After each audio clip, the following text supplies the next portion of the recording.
Welcome to the Leader's Way podcast, a show for people who are not ready to give up on the world. We convene sacred conversations with luminaries, scholars, and spiritual leaders who explore the creative vision needed to lead change in our aching world.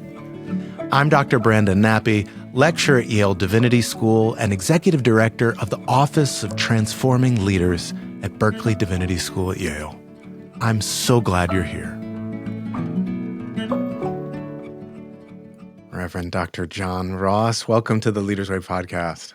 Thank you. It's wonderful to be here with you. I am so excited to talk about the St. John's Bible. We have some edition here at Yale. I'm sure you'll tell me exactly what edition is breathtaking and beautiful. But before we dive in to the main character in this story, I'd love to hear about the supporting character, which is you. Tell me about your road to the St. John's Bible, your ministry, your UCC clergy person. Can we hear a little bit about your vocation story and what you've been up to before the work with this beautiful Bible? Yeah, I'd be happy to tell you a little bit about that. Certainly, I am a late comer to the St. John's Bible story, being in my role for just the last 4 years. But I discovered it for myself over 15 years ago. There were some pages on display in Phoenix at the Phoenix Art Museum. And I was out there with members of the church that I was serving at the time. Snowbirds, it's a tough duty to go out and visit the members that are out there in the wintertime. Right. And we went and saw some of the pages at on display there. And I met a couple of the people that I work with every day now. And I was blown away right out of the gate. I remember saying to my wife in the parking lot, I said, that is the most remarkable collaboration between the human spirit and the Holy Spirit that I think I've ever seen, because it took both. And I was serving as the senior pastor of that church. And about 5 years later, in 2014, on the 10th anniversary of my role there, a family ended up giving a heritage edition to the church in honor of my 10th anniversary, which to this day is still one of the most meaningful gifts or acknowledgments that I can recall from my own ministry. I had about 8 more years in that role with the heritage edition. And so I've, had a lot of time putting it to good use at least in a religious setting. So when I left full-time local church ministry after 30 years, St. John's came calling because I knew a bunch of the people there. It's only about an hour and 10 minutes outside of where I was here in the Twin Cities. And I got home that night and I said to my wife, Sheila, what do you think if I become a Bible salesman? She didn't like that characterization, but we both really liked the narrative arc of the whole story. I've only served 2 churches across 30 years, both real outliers in the UCC, and that they're both 3,000 member plus congregations. Wow. And being able to stay in the religious space and in scripture daily and in and around something that I'd already known and something that is from here in Minnesota, where we have now been for over 20 years and just love and will never leave. It just kind of fit. And it's turned out to be even more of a joy than I ever would have expected. It's taken me to places and to meet people that I never would have expected to meet. I went from serving a few zip codes in the western suburbs of Minneapolis to really getting to travel the whole world with a one-of-a-kind piece. So it's been a real blessing. Yeah. So many of our listeners, maybe even most of our listeners, are going to know the St. John's Bible, but some are not. We can use some images. I hope in post production. But for someone who's never encountered this remarkable work of art, how do you describe this for folks who are not looking at it and seeing it? This is a challenge. Yeah, no, it is. It's almost a daily challenge for me. So I tend not to try to overreach. I say things like it's the first handwritten monumental Bible in over 500 years, really since the invention of the printing press.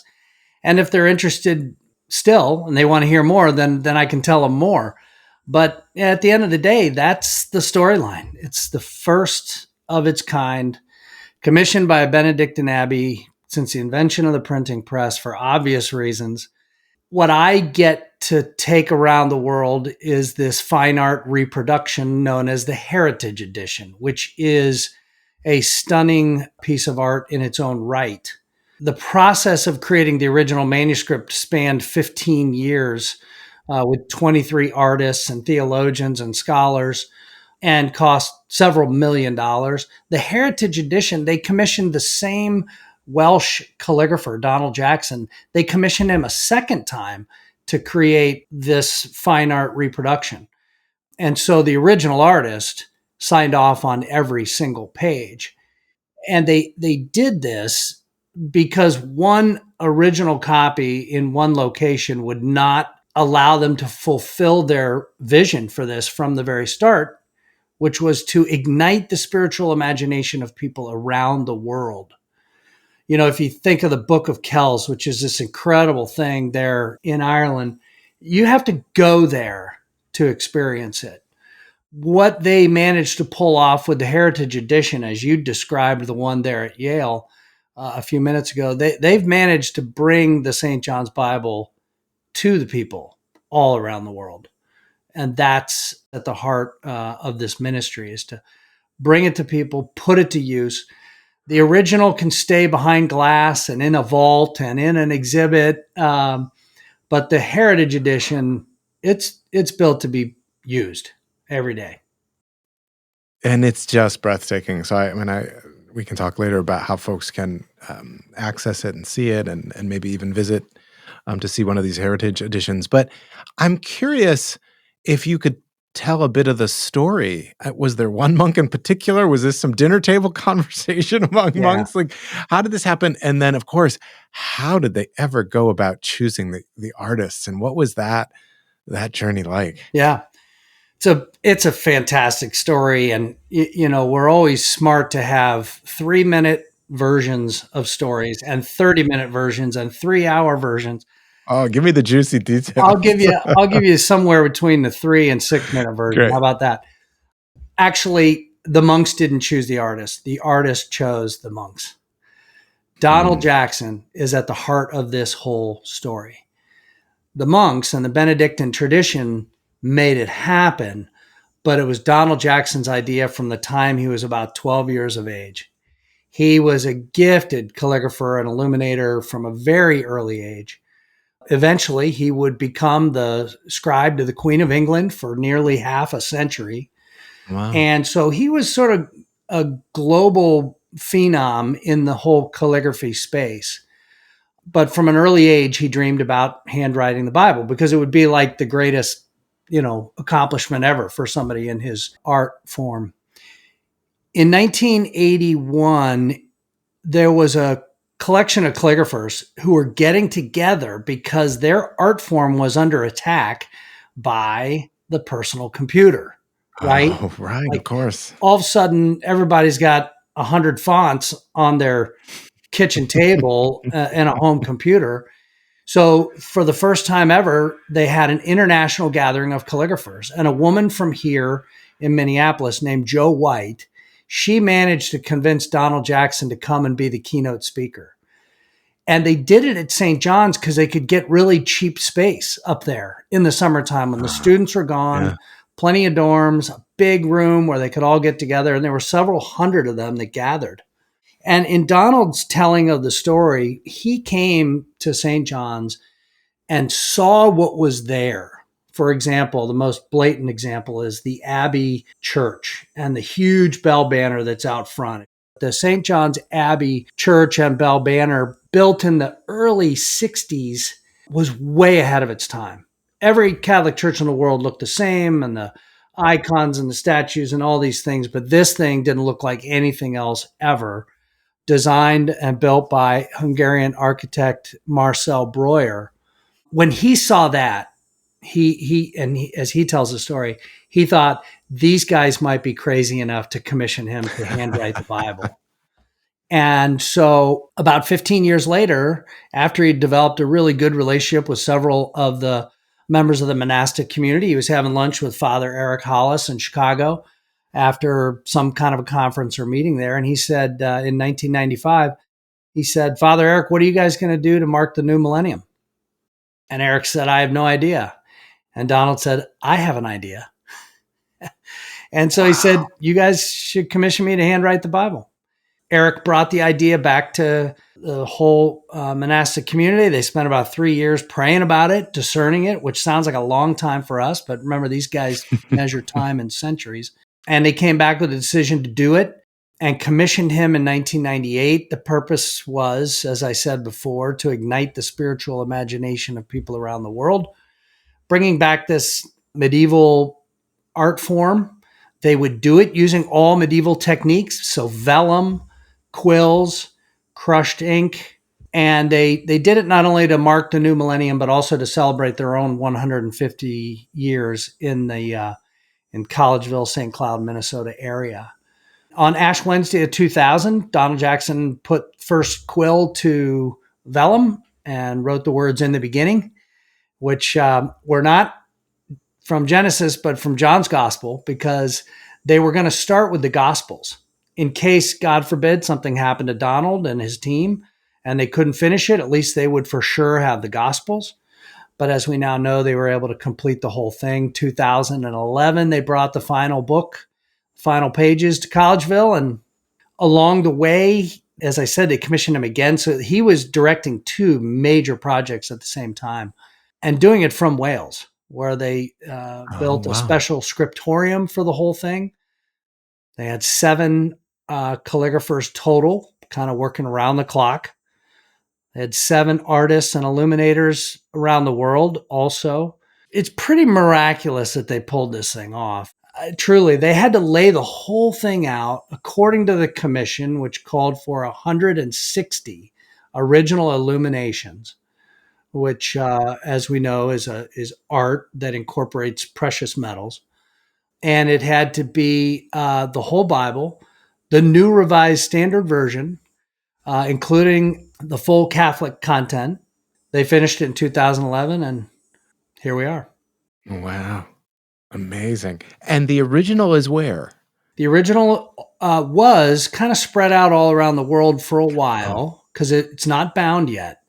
okay. But when COVID hit, it all came home and it hasn't left campus up at St. John's in Collegeville, Minnesota, ever since. Tim Turnus, who's the curator of the original manuscript, he's in the process of figuring out how to get this original manuscript bound because nobody alive has ever done it.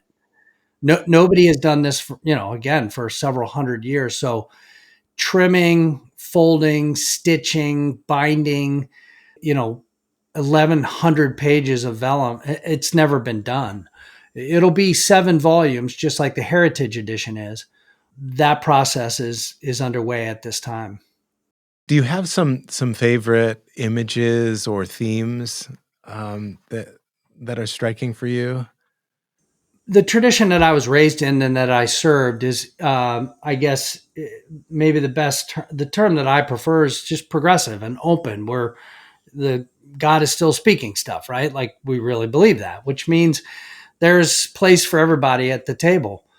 I have been so pleasantly surprised by the progressive posture of this monastic community.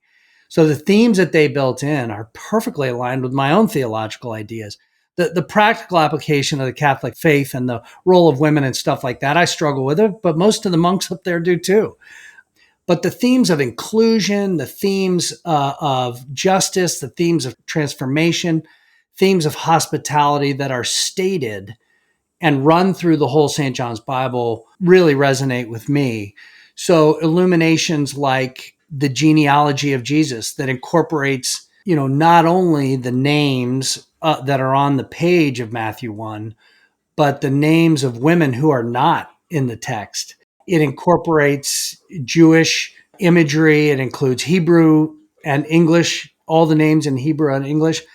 But they also made a very intentional decision to include Hagar, the mother of Ishmael, at the base of this family tree in the shape of a menorah, so that on one side it was Sarah, and on the other side is Hagar, mother of Ishmael, in English, Hebrew, and Arabic, which is just such a significant way of saying, like, all means all, right? Like, if we believe that all of creation is in God's family, in the family tree of Jesus, if you will, then we have to acknowledge all.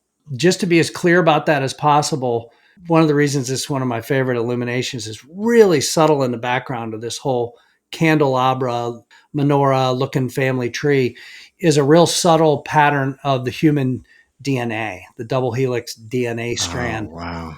which again was the artist's way of saying everybody is in this picture. It's pretty cool.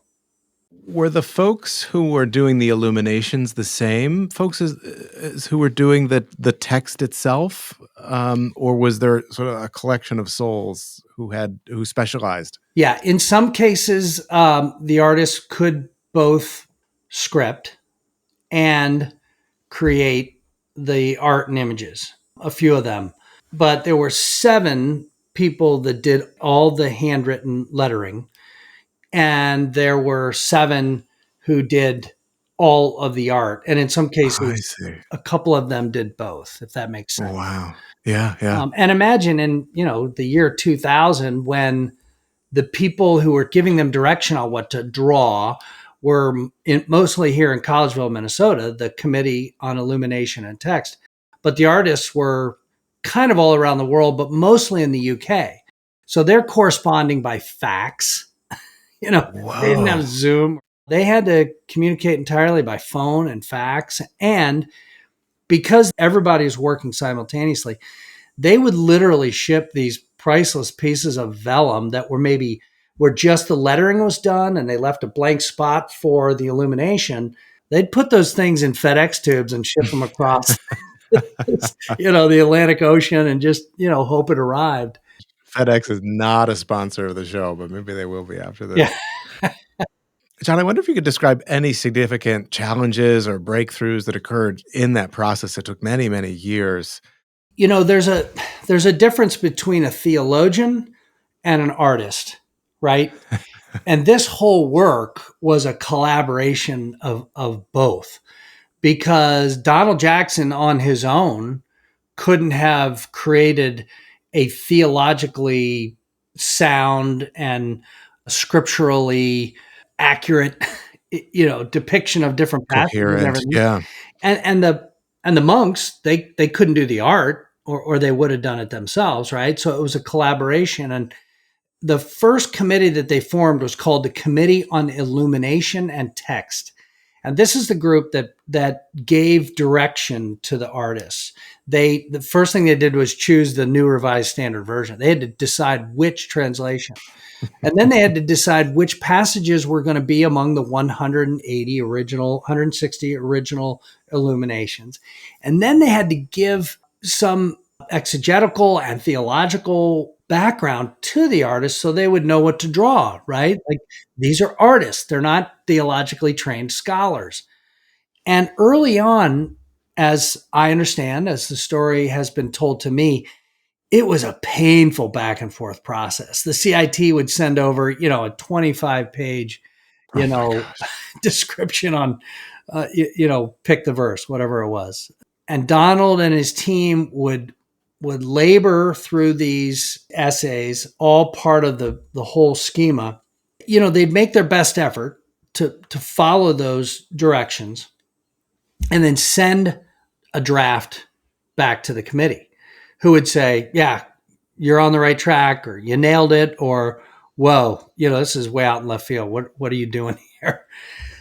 They really struggled for a while, but as I'm told, they just got better, not only in their communication methods, but in their understanding one another and the role that they were going to each play in that dialogue.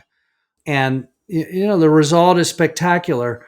They started with Gospels and Acts, and a lot of them will tell you they wish they had finished with that, because they got Mm. better and better and better Oh, interesting. in their dialogue, almost being able to finish each other's sentences by Yeah. the end. Yeah. Is there a documentary film that describes this? The BBC did one super early as it was just beginning, so 25 Okay. years ago. And it's good. It's called Illuminating the Word, but there's so much that has happened since then. We have not committed yet to doing the next documentary, just because it's such a massive effort and massive expense. But we will be doing that soon, and maybe even through the binding process. Like, okay, now it's done. Let's tell the rest of the story. But we'll see how when that happens. But there's an authoritative book called Illuminating the Word. And it's a big, thick book that tells the whole story of the creation. And that the second edition includes the Heritage Edition in it. If you're enjoying the Leaders Way podcast, you might like to join us in person as a Leaders Way Fellow. The Leaders Way at Yale is a certificate program exploring spiritual innovation for faith leaders. The Leaders Way at Yale combines the best of divinity school, retreat, and pilgrimage. Fellows meet in person at Yale for a week over the summer, then continue their learnings and mentor groups online. You can also take an online course or workshop with us here at Yale. Our learning space for faith leaders is hopeful, practical, and imaginative. Learn more on our website at berkeleydivinity.yale.edu. Clergy and leaders from every country, denomination, and seminary background are warmly welcome to join us for all of our programs. Now, back to the show. So every time I've encountered the St. John's Bible at the National Cathedral here at the Beinecke, it's been a kind of curated experience. It's been a kind of art museum kind of experience. But I know that folks are using this, for contemplative practice. They're using it in churches and in worship in various ways. What are you bumping into? How are folks using this amazing work of art? Well, there's a real span of ways in which it's being used and put to work. So in the largest sense, for example, the Diocese of Hamilton, Ontario has a single heritage edition, one of the 299. And they have a full-time staff position, an amazing woman named Bridget Kerr, whose full-time job it is to take it all around the diocese to the local parishes, to the schools. It resides in the cathedral, but they use it for everything from teaching children calligraphy to, high mass and all kinds of other ways, coordinated by that woman across this huge geographical area. On the other hand, a young man who had a fascinating story about his grandmother and her collection of books that were lost in her passing. He was blessed to be able to acquire a heritage edition for himself, and he has it in his study, in his home, where he spends time with it every morning in a devotional kind of state. Eventually, he'll donate that. But for now, he's just enjoying it privately and with family and friends. For me, in a Protestant church, we used it in worship. We used it in formation education, our fourth grade Bible class. I'd always take a different volume down there. We used it for outreach, to draw people into our building who may not otherwise come, whether for the art or, the sacred text itself. At the end of the day, it's a Bible. Manifestly, it's a Bible. Any way that you can imagine using a Bible, as well as a digital expression of it. Because like Yale, for example, has access to the full digital library. So a professor or a pastor or, faculty member there can access those digital files to use for a class, to use for a Bible study, to use for a private, quiet devotion, or Visio Divina. I was just meeting with a group from a Catholic church in the DC area this morning. They were asking, how do we use it? And I wanted to frame it in a way they could remember. So I told them, first of all, it's contextual. Second of all, it's creative. And third, it's collaborative. So it's contextual because every place is different. You can't say, here's how you use it. Yeah, right. You say, I don't know, you tell me how you're going to use it, right? They have to kind of figure it out themselves because every context is different. But it's creative. I mean, at the end of the day, this is an unprecedented piece of art in the world. And we get to play off of that creativity with our own creativity. And it's collaborative. It's a great way. Everybody from a minister of music to the adult education minister to the head, senior ministers, everybody can find a way to use it and collaborate in special ways around it. Hmm. Have you been surprised at all? Like, do you have any stories of surprise? I mean, you must hear so many stories of encounter. I'd love you to share maybe one or two. One that I wasn't present for is really striking because it has a backstory. Donald Jackson was working on an illumination called Luke's Anthology, which is like a collection of the parables. He was working on that in September of 2001, the day the towers fell. Those parables are all about being lost and found. They're all about like forgiveness. And he was literally working on the one for the prodigal son when this happened. And he had his own personal revelation that he was not going to be able to hate his way out of that moment, hate those terrible people that did this terrible thing. He was only going to be able to forgive and love his way out of it. And so he incorporated in gold silhouetted World Trade Towers, the Twin Towers. It's real subtle in the background of the prodigal son illumination. Wow. And when they rolled that page out as an original page at the Minneapolis Institute of Arts, there was a woman that saw it who had a son who perished in the towers. Hmm. And when she started connecting the dots between the words of Jesus and the inclusion of this image of the towers and forgiveness and all this stuff, she just kind of fell to her knees and wept over the prospect of being able to forgive. This thing takes on a life of its own, really, wherever it goes. There's lots of really deep and meaningful, powerful stories like that. And then there are fun, cute ones, like the little girl who looked at the feeding of the 5,000 illumination and she said, "Oh, that looks like my grandma's picnic blanket." It Right. does kind of look like a picnic blanket, but it wraps all around the edges and in the margins of that particular page. So there really are just endless stories of the way that people experience it. Yeah. How can folks encounter it in the world? I presume there's some options. There's some museums that from time to time will have exhibits, but it sounds like at the moment all the originals are there in Minnesota. There's the Heritage Edition. Can you lay out the various ways that folks can work with the editions? First and foremost, they could just call me because my job now is to go to people with this thing. And I love to go and tell the story, especially I can bring a volume or two anywhere. Secondly, I would say they should visit our website, stjohnsbible.org. There's a little hamburger menu, this brand new website. It's terrific. It says See the Bible. And under that, it lists all the locations around the world. You can actually do a searchable map, and maybe there's one in your Oh, wow. neighborhood. Just Yeah. call them up and say, "Hey, I'd like to come see it." There's also a brand new experience of it called Turning the Pages, which is a digital experience of it. It's unreal. Especially on a laptop or a good size screen, you can zoom in and see with such level of detail, even the hair follicles on the vellum. Oh my goodness. And it's the whole Bible. It's all right there and it's free and open to the public. Anybody, it's really good on the phone, but it's even better on a bigger screen. Wow. I guess those would be the best ways. When in doubt, contact our office, the website, search for Right. those locations, or just, enjoy it on the screen. You can't beat the real thing.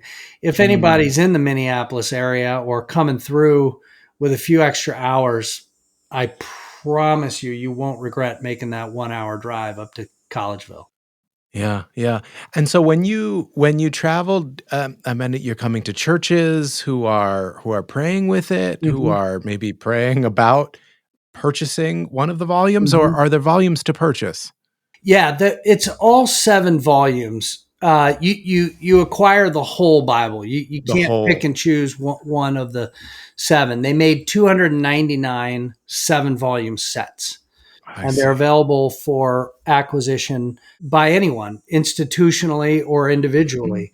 In my 4 years, I have mostly worked with individuals who intend to give it to an It's a gift. institution.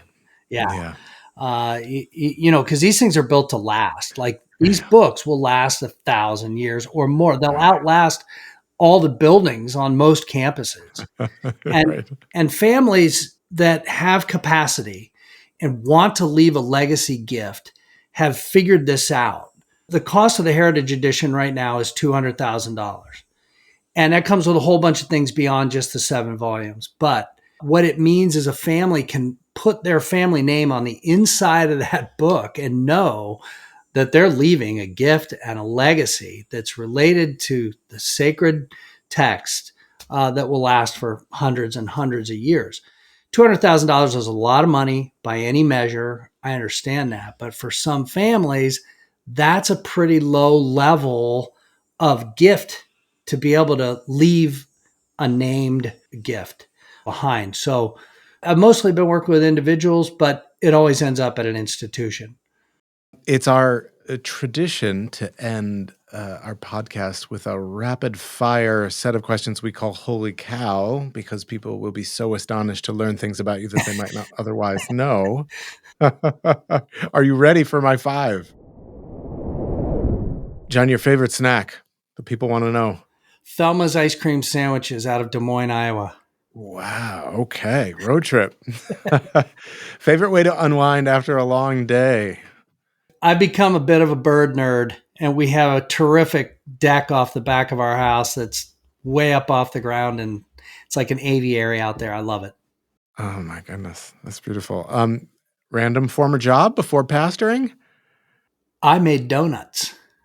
Wow. Remember that commercial? It's time to make the donuts. It's time to make the donuts. Yeah. That was like me. at Dunkin' Donuts? Yeah, no, it was a little private bakery in Columbus, Ohio, where I grew up. And at 2:00 in the morning, I had to go over there and burn all the hair off my hands, flipping those little donuts as they floated by. Gosh. Yeah, that's amazing. Bad habit that you're willing to share? I'm addicted to Facebook Marketplace. What have you purchased recently or sold recently? Oh, you name it. I think I just sold our entire outdoor patio furniture set maybe tonight. My wife will be so surprised. Fantastic. I love it. And who plays you in the movie version of your life? Mark Wahlberg. Oh, wow. I want that dude's biceps in the world. Oh my gosh. Well, John, it's been just such a blessing to have you here, and thank you for the work you do. And hopefully some folks will get excited and come and encounter this amazing work of art, and of course the spirit that animates all of it. Yes, indeed. My pleasure to be with you. Thank you for joining us today on the Leader's Way podcast, a show for people who are not ready to give up on the world. We hope you found the episode expansive and nourishing. If you enjoyed the episode, please be sure to subscribe, rate, and review the podcast on your favorite platform. Your support helps us to continue bringing you sacred conversations with luminaries, scholars, and spiritual leaders who are dedicated to transforming our world. For more information about our guests and to catch up on past episodes, visit our website at berkeleydivinity.yale.edu. Follow the show on Instagram at theleadersway.podcast to stay updated on future episodes and events. Until next time, I'm Dr. Brandon Nappi, walking with you as you lead with courage, wisdom, and compassion.